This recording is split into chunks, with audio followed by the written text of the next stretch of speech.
स्वागत है आप सभी का आपकी अपनी क्लासेस कन्फर्म क्लासेस में। नमस्कार, मैं हूं कन्फर्म क्लासेस से प्रिंस दुबे और रोज की तरह आज फिर लेके आ गया हूं आपके बीच आपके अपने एसएससी जीडी कांस्टेबल के लिए सिलेक्शन सीरीज। दोस्तों, लगभग 25 से ज्यादा आज हमारी क्लासें हो जाएंगी इस क्लास को शामिल करने के बाद। और अगर आपने डे बाई डे सीरीज को ज्वाइन किया है तो अभी तक आपने अपने गणित के स्कोर में बहुत कुछ सुधार कर लिया होगा।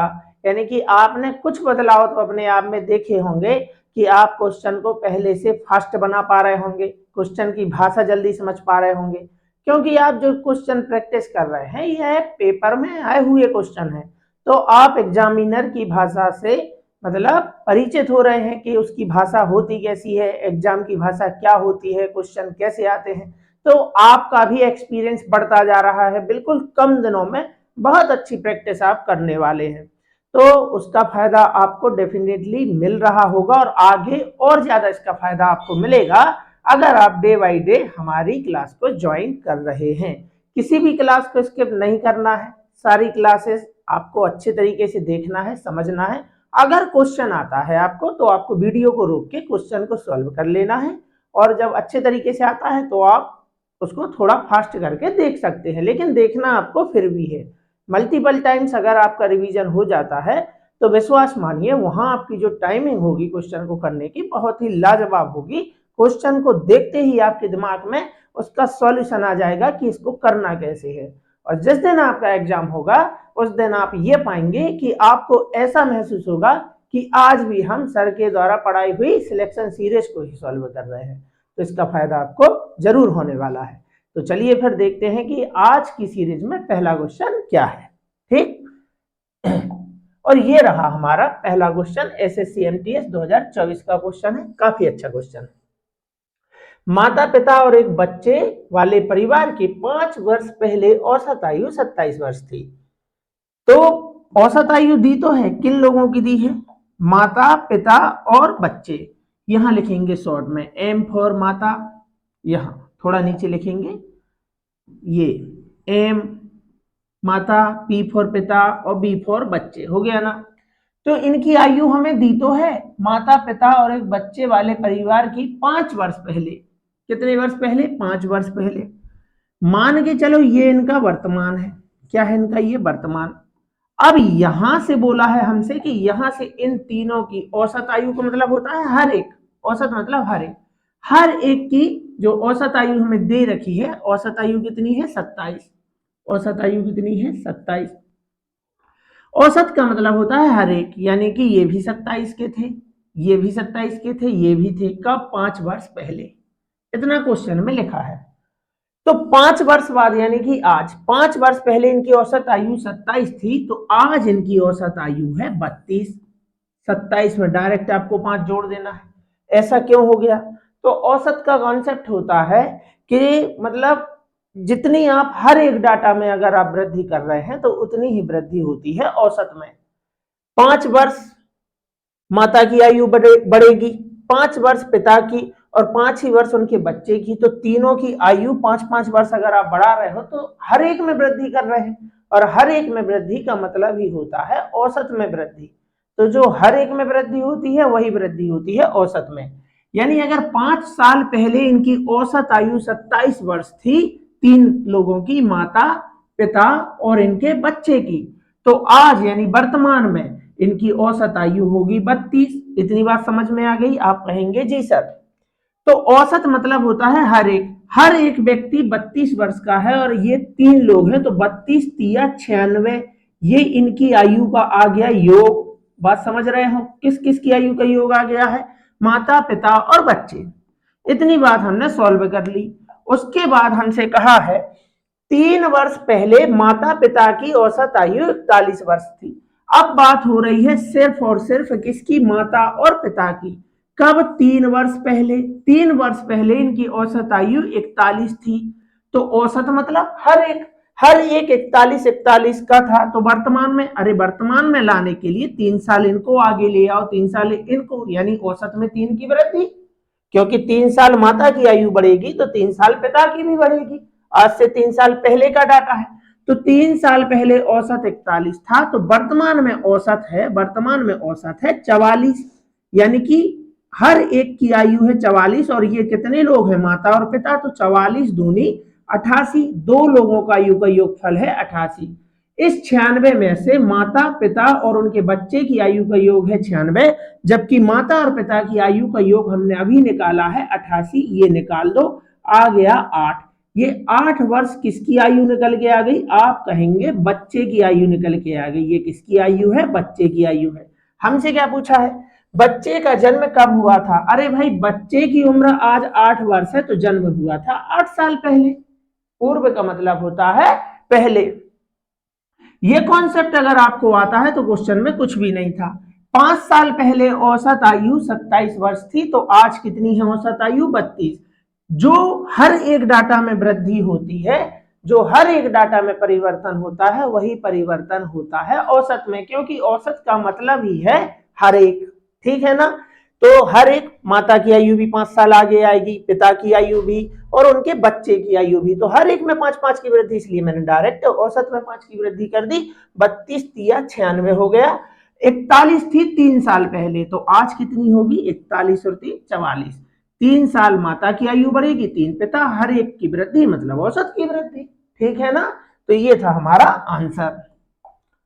ये रहा हमारा अगला क्वेश्चन, एसएससी एमटीएस का है, अब आएगा आपके जीडी में, ठीक है ना। तो ए का 40%, आसान सा क्वेश्चन है। ए का मतलब गुणा 40%, बी के 64% के बराबर है, तो बराबर बी का 64%। क्या करना है भाई, सीधा सीधा कट रहा है, कुछ है ही नहीं इसमें, प्रतिशत से प्रतिशत कट गया, 8 पंचे हो गया 40 और 8 अठैया हो गया 64, और यहाँ पे आ जाएगा अपना ए, बी आ जाएगा इसके नीचे, ठीक है ना, क्योंकि गुणा में है, इस साइड लेके आओगे तो नीचे आता है भाग में। सामने बचा है 8, 5 यहाँ गुणा में है, पक्षांतर करोगे नीचे आ जाएगा, यानी ए की वैल्यू 8 है, बी की वैल्यू 5 है। आपसे अनुपात पूछा है, तो ए बटे बी का मतलब ए अनुपात बी ही होता है, फ्रैक्शन को आप अनुपात में लिख सकते हैं, तो ए हो गया अपना 8 और बी हो गया 5। आपसे यही पूछा है, ए अनुपात बी क्या होगा, 8:5 होगा, ठीक है ना। चलिए 68 किलोग्राम वाली चीनी की कितनी मात्रा 20 किलोग्राम चाय में मिलाई जानी चाहिए, जिसका मूल्य, किसका मूल्य, इस 20 किलोग्राम वाली चाय का मूल्य है 440 रुपए प्रति किलोग्राम, ताकि मिश्रण को 130 रुपए प्रति किलोग्राम, मिश्रण का मूल्य 130 रुपए प्रति किलोग्राम हो जाए। तो भाई हम देखते ही समझ जाएंगे, दो कैटेगरी है, एक 68 वाली और एक 440 वाली, दोनों को मिला के बनाया है 130 वाली। क्या करेंगे, एलिगेशन, यहां आएगा अपना 68, यहां आएगा अपना 440, दोनों को मिला के जो बनाते हैं वह आ जाता है इसके ठीक बीचों बीच, और क्रॉस में आपको इनका लिखना होता है अंतर। तो इनका अंतर क्या होने वाला है, तो एक 440 में से 130 को घटा दो, शून्य का शून्य आ जाएगा, 4 में से 3 गया 1 आ जाएगा, 4 में से 3 गया 1 और 4 में से 1 गया यहाँ पे, तो 3 आ जाएगा 310, और इसमें से ये घटाओगे तो यहाँ आ जाएगा अपना 62। कटता है तो काट लो, 62 एकम 62 पंचे कैसे भाई, 6 पंचे 30, 60 पंचे 300 हो गया, और 2 पंचे 10, तो 62 पंचे 310 तो होगा ही, अनुपात आ गया। अब यहां समझो, 20 किलोग्राम चाय में मिलाई जानी चाहिए, ये 20 किलोग्राम मात्रा इसकी नहीं है, इसकी तो आपसे पूछी है। 68 रुपए प्रति किलोग्राम वाली चीनी की कितनी मात्रा, इसकी मात्रा पूछी है, कितनी मात्रा मिलाना है, तो 5 मिलाना है। किसकी मात्रा दे रखी है, 20 किलोग्राम चाय में मिलाई जानी चाहिए, जिसका मूल्य है 440, तो 440 वाली कितनी मात्रा मिलाई है, 20, 440 वाली कितनी मात्रा मिलाई है, 20 किलोग्राम। हमारे हिसाब से 440 वाली कितनी मात्रा है, 1 चाहिए, क्या 68 वाली की मात्रा चाहिए, यानी 5 की वैल्यू बताना है, तो 20 पंचे होता है 100 किलोग्राम हमारा आंसर हो जाएगा, ठीक है ना। चलिए आंसर है 100 किलोग्राम। राधा अपने घर से 5 किलोमीटर दूर अपने कार्यालय तक पैदल जाती है, सुबह वह 1 घंटे में दूरी तय करती है, जबकि शाम को घर लौटते समय उसे समान दूरी तय करने में 15 मिनट अधिक समय लगता है। तो दो तरफा यात्रा के दौरान उसकी औसत गति किलोमीटर प्रति घंटे में ज्ञात कीजिए। 5 किलोमीटर जाती है वो कितने घंटे में? 1 घंटे में। यानी 1 घंटे तो लग गया उसको जाने में, ठीक है ना। और 5 किलोमीटर वापस आने में उसको लग गया कितना समय? 15 मिनट अधिक। यानी 1 घंटे 15 मिनट लग गया। बोलो लगाना। इस 15 मिनट को आप घंटे में ही बदल दो, तो मिनट को 1 घंटे, इस 15 मिनट को घंटे में बदलना है, इसके नीचे ले आओ 60, क्योंकि 1 घंटे में होते हैं 60 मिनट। 15 एकम 15 चौके 60, यानी आ गया 1 सही 1/4 घंटे। तो 1 घंटे लगा जाने में और 1 सही 1/4 घंटे लगा आने में। तो आने जाने में लग गए 2 सही 1/4 घंटे। और हम गए कितना है? गए कितना है? 5 किलोमीटर वह गई है और 5 ही किलोमीटर आई है। तो टोटल दूरी उसने कितनी कवर की है? 10 किलोमीटर। कितने घंटे में? 2 सही 1/4, मतलब 4 दूनी 8 और 1 9/4 घंटे में। तो 9/4 घंटे में 10 किलोमीटर। तो चाहिए क्या है? चाहिए क्या है? औसत। बात को समझो यहां पे। 9 सही 9/4 घंटे में गए हैं कितना? 10 किलोमीटर। कुल समय कितना है? 4 दूनी 8 और 1 9/4 घंटे। तो औसत का मतलब होता है हर एक की वैल्यू। औसत का मतलब होता है हर एक की वैल्यू। 9/4 घंटे में 10 किलोमीटर, तो 1 घंटे में कितना? 1 की वैल्यू निकालना है, तब कराते हैं भाग। तो इसमें भाग करा दो 9/4 से। तो 10 भाग बनता नहीं, बनता है गुणा। 9/4 से कर देना है 4/9। कभी भी भिन्न से भाग कराओ तो इस तरीके से कराते हैं। 10 चौके हो गया अपना ये 40/9। 9 से भाग करा दो, 9 चौके 36, शेषफल बचा 4/9। 4 सही 4/9। ऑप्शन नंबर बी हमारा आंसर हो जाएगा। ठीक है ना। तो औसत का मतलब होता है हर एक। औसत का मतलब होता है हर एक। चलिए, एक दुकानदार 2 प्रकार की चीनी क्रमशः 120 रुपए और 80 रुपए प्रति किलो की दर से खरीदता है। यानी कि 2 प्रकार की चीनी है, एक हो गई अपनी 120 वाली और एक हो गई है 80 रुपए प्रति किलो वाली, ठीक है ना। और उन्हें 2:3 के अनुपात में मिलाता है। उनको मिला दिया है, किस अनुपात में मिलाया है? 2:3 के अनुपात में। मतलब इस कैटेगरी को 2 किलो ले लिया है, किलो बोला है तो किलो में ही पढ़ लो, और इस कैटेगरी को 3 किलो। 120 रुपए वाली 2 किलो मात्रा अगर आप लेते हैं तो 120 दूनी 240 रुपए की मात्रा आपने मिला दी। 80 रुपए वाली आपने 3 किलो की मात्रा ले ली है, तो 80 तिया 8 तिया हो गया 24, यानी 240 रुपए की आपने ये वाली मात्रा मिला दी और दोनों को मिला दिया है। तो दोनों का मूल्य बन गया है 480 रुपए। और ये 480 रुपए कितने किलो का मूल्य है? 2 किलो यहां से लिया है, 3 किलो यहां से, टोटल हो गया 5। यानी कि 5 का मूल्य है 480। तो आपको निकालना है प्रति किलो। क्यों निकालना है? देखो, फिर हुआ है मिश्रित चीनी के प्रत्येक किलो का अंकित मूल्य। तो प्रति किलो का, अब 5 किलो 480 की है, तो 1 किलो कितने की है? तो 1 किलो की वैल्यू निकालने के लिए आप कराओगे भाग। 5 से जाएगा अपना ये 5 नाम 45, 5 छक्के 30, यानी 96 रुपए। यानी उसने वस्तु का मूल्य रख लिया है। वस्तु का मूल्य कितना कर दिया है? 96 रुपए प्रति किलोग्राम। उसके द्वारा प्रति किलो किए गए व्यय से 50% अधिक निर्धारित करता है। प्रति किलो है 96 रुपए, इसका 50%, तो 96 का 50% निकालोगे मतलब आधा। 50% का मतलब आधा, यानी 48 रुपए। भाई 96 का 50% मतलब 1/2। 2 से काटोगे, 2 चौके 8, 2 अट्ठे 16। 48 रुपए अधिक अंकित करता है, यानी अंकित कर देता है 144। 144 रुपए उसने मार्केट प्राइस बना लिया है। अब इस पर उसने क्या किया है? 25% की छूट भी दे दी है। 25% की छूट। 25% का मतलब होता है 1/4। यानी 4 रुपए वाली वस्तु पर 1 रुपए उसने कम कर लिया है, यानी वस्तु को बेचा है 3 में। तो ये है अंकित मूल्य। उनके हिसाब से अंकित मूल्य है 144, अपने हिसाब से अंकित मूल्य है 4। बेचा कितने में है, यही हमसे पूछा है। चीनी के प्रत्येक किलो को किस मूल्य पर बेचता है, तो 4 की वस्तु पर 1 का डिस्काउंट करके 3 में बेचता है, तो 3 की वैल्यू चाहिए है। यहां आ जाएगा अपना 4 तिया 12, बच गया 2, 24, 4 6 24, 36 तिया हो जाएगा 108। 108 हमारा आंसर है। ठीक है ना। तो थोड़ा सा बड़ा था क्वेश्चन, लेकिन पढ़ते पढ़ते आप चाहे तो 2 से 3 लाइन में आप क्वेश्चन को बना पाएंगे। चलिए,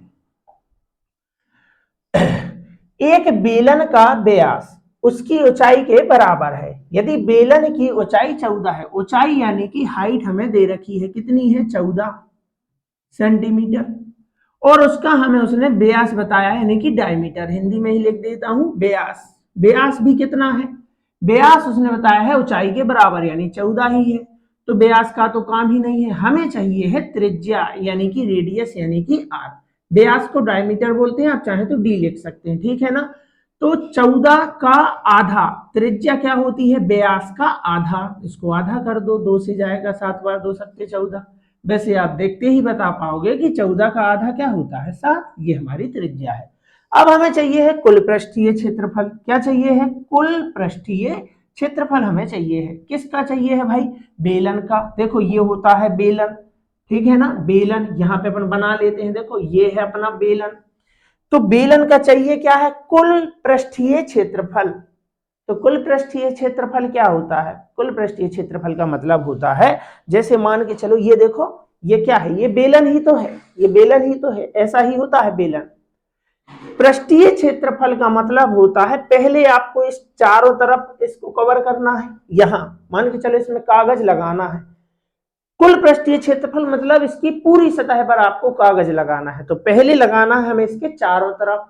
चारों तरफ मतलब कुल पृष्ठीय क्षेत्रफल का मतलब है, पहले आप वक्र पृष्ठ निकाल लो, फिर ऊपर का ढक्कन और नीचे का ढक्कन बंद कर दो, हो गया कुल पृष्ठीय क्षेत्रफल। यानी वक्र पृष्ठ में ऊपर का क्षेत्रफल और नीचे का क्षेत्रफल अगर शामिल कर देते हैं तो बन जाता है कुल पृष्ठीय क्षेत्रफल। और मैंने आपको पिछली क्लासों में बताया है कि वक्र का मतलब होता है घुमा हुआ। घुमा कहाँ है, ये देखो चारों तरफ, चारों तरफ, यानी वक्र पृष्ठ किसी भी आकृति का चाहिए। आप बोलो आधार का परिमाप, अब इसके आधार पर क्या बना है, देखो गोल है यानी कि वृत्त, आधार पे क्या बना है, वृत्त, यानी वृत्त का परिमाप 2 पाई आर। परिमाप क्यों, क्योंकि हमें चारों तरफ, चारों तरफ का मतलब होता है परि, परि मतलब चारों, चारों ओर, समझ रहे हैं ना। तो आधार का परिमाप, तो देखो हमने चारों तरफ कवर कर लिया, गुणित ऊंचाई, बन गया वक्र पृष्ठ। तो आधार का परिमाप क्या है, आधार पर वृत्त, वृत्त का परिमाप 2 पाई आर गुणा एच करा दो। ये तो हो गया अपना वक्र पृष्ठ। वक्र पृष्ठ यानी चारों तरफ का क्षेत्रफल, वक्र यानी घुमा हुआ, घुमा हुआ मतलब कहां घुमोगे, चारों तरफ। तो चारों तरफ आधार का परिमाप, परिमाप ही होता है चारों तरफ।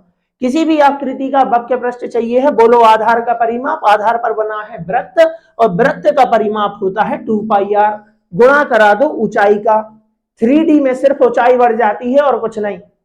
आधार का क्षेत्रफल गुणा ऊंचाई कराओगे, आयतन आएगा। क्या आएगा, आयतन, क्योंकि क्षेत्रफल पर पानी फैलेगा इसमें अंदर। लेकिन जब वक्र पृष्ठ चाहिए है, बोलो आधार का परिमाप गुणा ऊंचाई। ये तो वक्र पृष्ठ हुआ, चाहिए तो है कुल, चाहिए तो है कुल। कुल का मतलब होता है ऊपर और नीचे, और कवर कर दो, नीचे और ऊपर। तो नीचे क्या बना है, कवर कैसे करोगे, ये इसका पूरा ढक्कन लगाओगे कि बॉर्डर बस लगाओगे, तो पूरी सतह कवर करना है, मतलब क्षेत्रफल से कवर करोगे, ये पूरा क्षेत्रफल होता है। तो नीचे का क्षेत्रफल प्लस ऊपर का क्षेत्रफल, बंद हो गया। तो इसके नीचे क्या बना है, नीचे बना है प्लस पाई आर स्क्वायर, मतलब नीचे का क्षेत्रफल प्लस ऊपर का क्षेत्रफल, तो ऊपर भी पाई आर स्क्वायर है, तो हो गया 2 पाई आर स्क्वायर। ऐसे बनता है फार्मूला, बात समझ रहे हैं ना। 2 पाई आर एच आधार का परिमाप गुणा ऊंचाई, वक्र पृष्ठ बन गया। कुल पृष्ठ ये चाहिए है, नीचे और ऊपर से और ढक्कन लगा दो, तो नीचे का क्षेत्रफल प्लस ऊपर का क्षेत्रफल, नीचे का क्षेत्रफल है पाई आर स्क्वायर। नीचे क्या बना है वृत्त, ऊपर क्या बना है वृत्त, तो पाई आर स्क्वायर, तो 2 पाई आर स्क्वायर हुआ ना।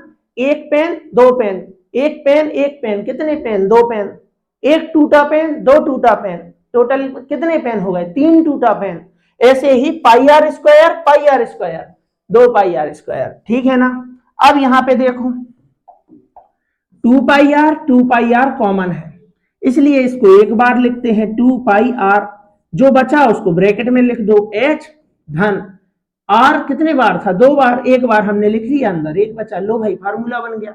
वैल्यू लगा दो यहाँ पे 2, पाई का मतलब होता है 22/7, आर का मतलब है 7, देखो दे रखा है। ब्रैकेट में लिखेंगे h यानी कि 14, यहां आएगा अपना प्लस, ये था ना प्लस वो वाला, और आर है अपना 7, 7 से 7 जाएगा, 22 दूनी होता है 44, गुणा 14 और 7 हो गया 21, गुणा कराओगे 44 एकम 44 का 4, यहाँ पे आएगा हासिल भी 4, 44 दूनी 88, 88 पे 4 प्लस करोगे हो जाएगा 92, आंसर हो गया 924 वर्ग सेंटीमीटर या सेंटीमीटर स्क्वायर, ठीक है ना।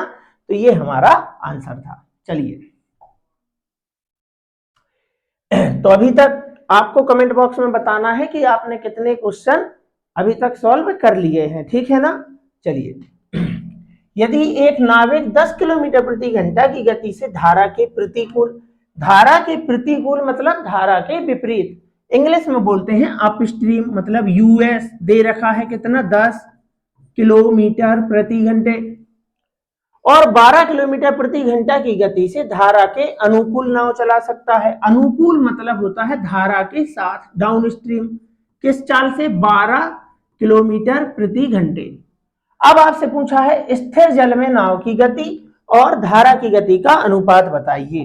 क्या पूछा है, स्थिर जल में नाव की गति, यानी स्थिर जल में यानी शांत जल में नाव की गति, और किसकी गति, धारा की। तो देखो पहले तो आप डायरेक्ट समझ लो कि जब भी आपको डीएस और यूएस दिया हो, यानी धारा के साथ नाव की चाल और धारा के विपरीत नाव की चाल, तो शांत जल में नाव की चाल और धारा की चाल का अनुपात चाहिए है, देखते ही बता पाओगे।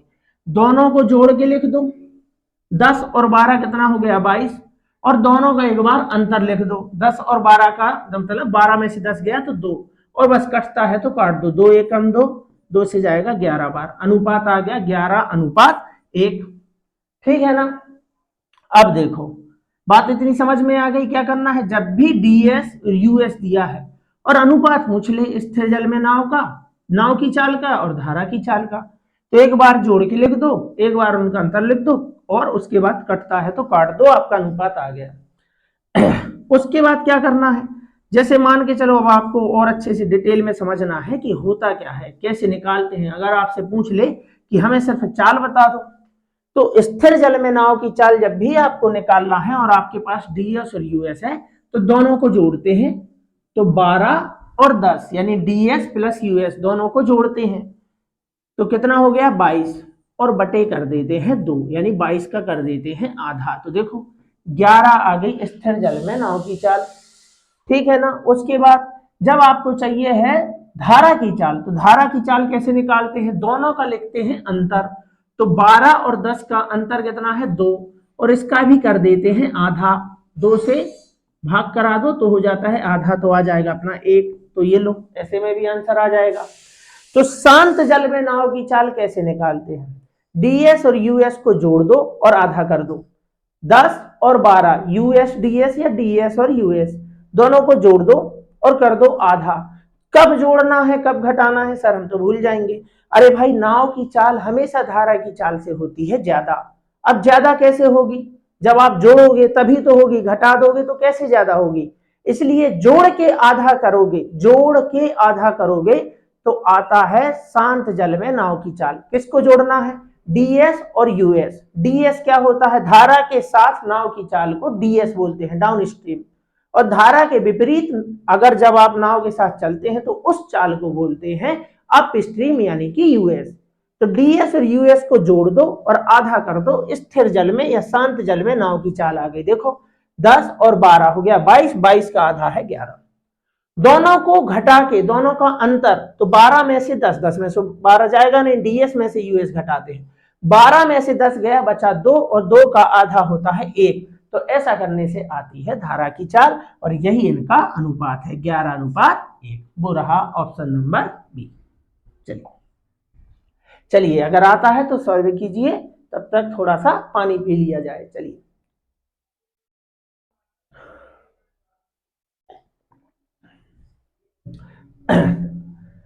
तो दो संख्याएं 3:7 के अनुपात में है, तो अनुपात से क्या होता है, संख्या है 3 और 7, अगर मैं इनका एलसीएम निकालूं तो 3 और 7 का एलसीएम मतलब ऐसी संख्या बता दो छोटी से छोटी जो 3 और 7 से कट जाए, तो आप कहेंगे कि एलसीएम इनका हुआ कितना, हुआ 21।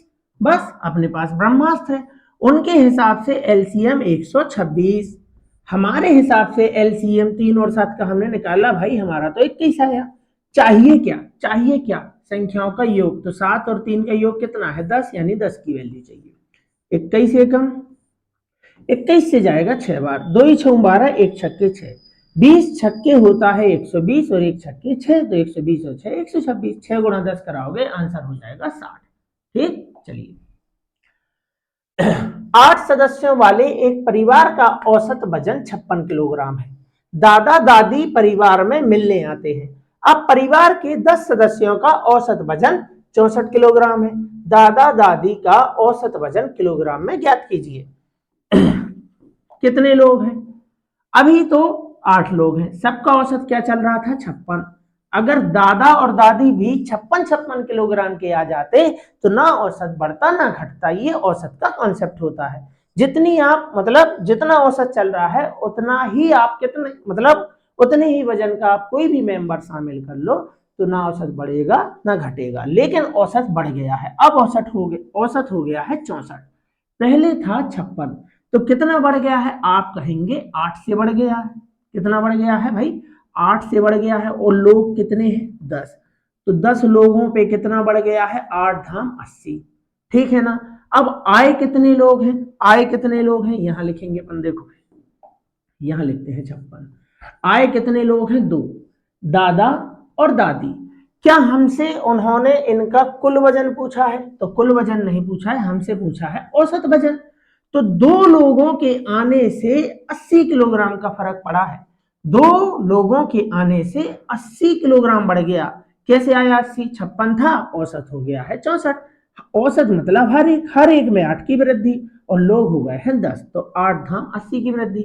और लोग कितने आए हैं, लोग कितने आए हैं, लोग तो 2 आए हैं, तो 2 लोगों के आने से 80, तो औसत में कितने की वृद्धि होगी 40 की। औसत मतलब हर एक, 2 लोगों के आने से 80 किलोग्राम बढ़ता है, तो औसत कितना बढ़ेगा, औसत का मतलब होता है हर एक, तो हर एक में कितने की वृद्धि होगी 80/2, यानी कि कितना 40, 40। तो हमसे तो औसत ही पूछा है, 56 था, हर एक के आने से औसत 40 बढ़, तो यहां आ जाएगा अपना 96, यानी हर एक का वजन है 96, ठीक है ना। अगर हमसे इनका कुल पूछते हैं कि कुल वजन कितना है, तो भाई हर एक 96 का है, दो लोगों का पूछेंगे तो 96 गुना 2 करा देंगे, लेकिन हमसे पूछा है औसत, तो औसत मतलब हर एक, तो 2 लोगों के आने से 80 की वृद्धि हुई थी, तो हर एक में कितने की वृद्धि हुई है 40, 40, हमसे हर एक, औसत मतलब हर एक पूछा है।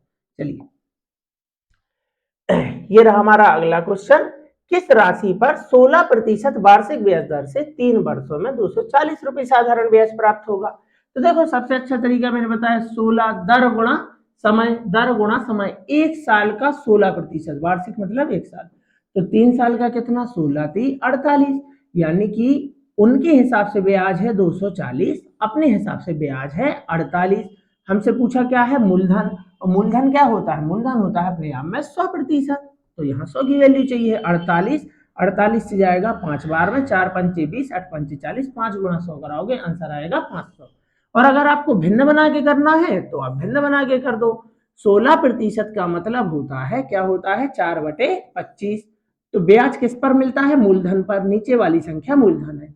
दर होती है वार्षिक, 1 साल का ब्याज 4 है, हमें चाहिए है 3 साल का, तो 4 तिया 12, उनके हिसाब से ब्याज है 240, अपने हिसाब से ब्याज है 12, चाहिए है मूलधन यानी कि 25, मूलधन ये होता है। अगर मिश्र धन चाहिए तो 25 और 12 जोड़ देना, यानी कि 37 बता देना। 12 से जाएगा, 12 दूनी 24, शून्य का शून्य, 25 दूनी कितना हो गया 50, शून्य का शून्य। इस तरीके से भी आगे अगर कोई ऐसी भिन्न आ जाती है, जैसे अभी 16 लिखा है, कभी लिखा आ गया 16 सही 2/3%, तो दुगना तिगना करने में आपको दिक्कत ना हो तो आप देखते ही बता पाओगे 16 सही 2/3% का मतलब है 1/6। 6 रुपए पर 1 रुपए ब्याज मिलता है, 1 साल का, 2 साल का चाहिए, 3 का, जैसे भी चाहिए कैलकुलेशन आप इजिली कर सकते हैं, है ना। तो भिन्न बनाने का फायदा भी मिलता है। चलिए, कृषा अकेले किसी कार्य को पूरा करने में कृषा और कृपा दोनों के साथ मिलकर कार्य करने की तुलना में 4 घंटे अधिक समय लेती है। यदि कृपा अकेले कार्य करती है तो वह उस कार्य को करने में कृषा और कृपा के साथ मिलकर कार्य करने की तुलना में 9 घंटे अधिक समय लेती है। दिल्ली पुलिस का क्वेश्चन है ना। यदि कृषा और कृपा दोनों साथ मिलकर कार्य करें तो उन्हें उस कार्य को पूरा करने में कितना समय लगेगा। देखो काफी अच्छा क्वेश्चन है, बड़ा क्वेश्चन है, और लेकिन आप इसको कर पाएंगे मात्र और मात्र एक लाइन में। उसके लिए आपको थोड़ी सी बात समझनी होगी कि हमें क्या बताया है क्वेश्चन में। हमें ये बताया है कि ये दो लोग हैं, कौन कौन है, ये है कृषा, नाम भी एक से है, और कृपा। ये दोनों मिलकर किसी काम को जितने समय में पूरा करते हैं, कृषा और कृपा दोनों के साथ मिलकर कार्य करने की तुलना में 4 घंटे अधिक समय लेती है। कौन, कृषा। तो कृषा के बारे में बताया है कि कृषा इन दोनों से 4 घंटे अधिक समय लेती है। कृषा मतलब कृषा अपना काम तो करेगी ही, प्लस एक्स्ट्रा लेती है, 4 घंटे एक्स्ट्रा लेती है ना। किन से, इन दोनों से। समझ रहे हैं ना बात को।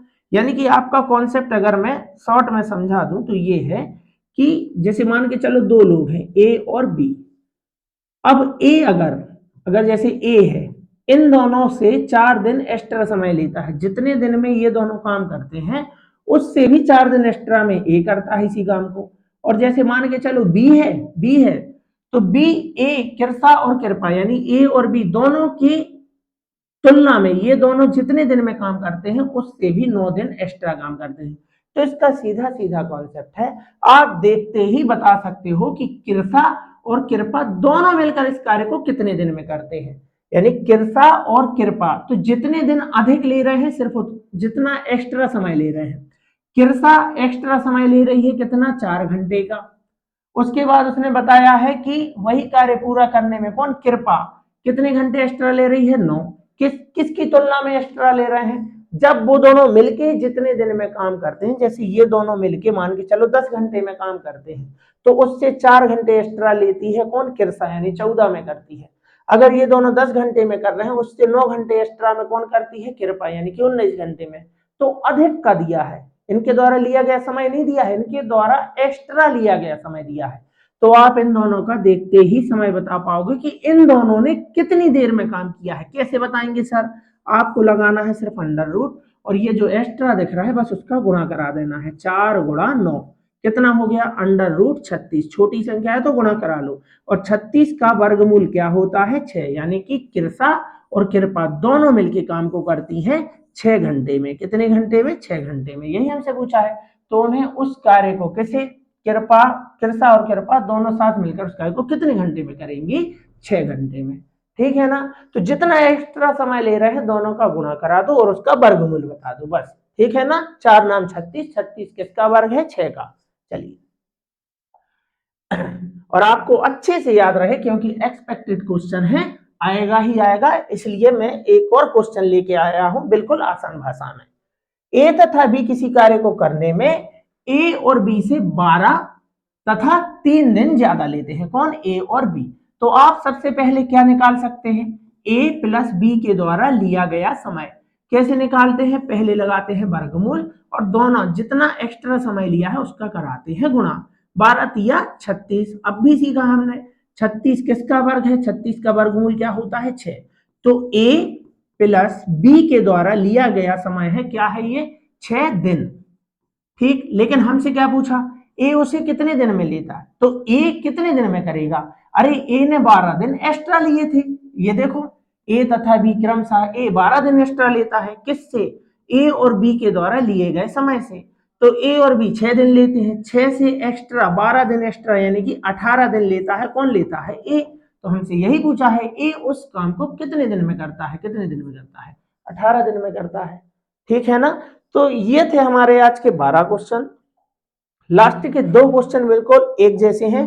अगर आपने अभी तक नहीं भी सीखे होंगे तो एक क्वेश्चन में मैंने आपको सिखाया है, एक में आपकी प्रैक्टिस हो गई। अब तीसरा क्वेश्चन आपको करना है सीधे आपके एग्जाम एसएससी जीडी कांस्टेबल में।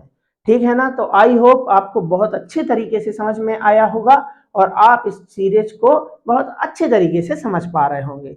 तो चलिए बिल्कुल इसी तरीके से मेहनत करते रहिए। निश्चित तौर पर आने वाले समय में आपको अपनी मेहनत का परिणाम मिलेगा और आप अपनी सफलता को प्राप्त कर लेंगे। ठीक है ना। तो फिर मिलते हैं किसी और अगली क्लास में।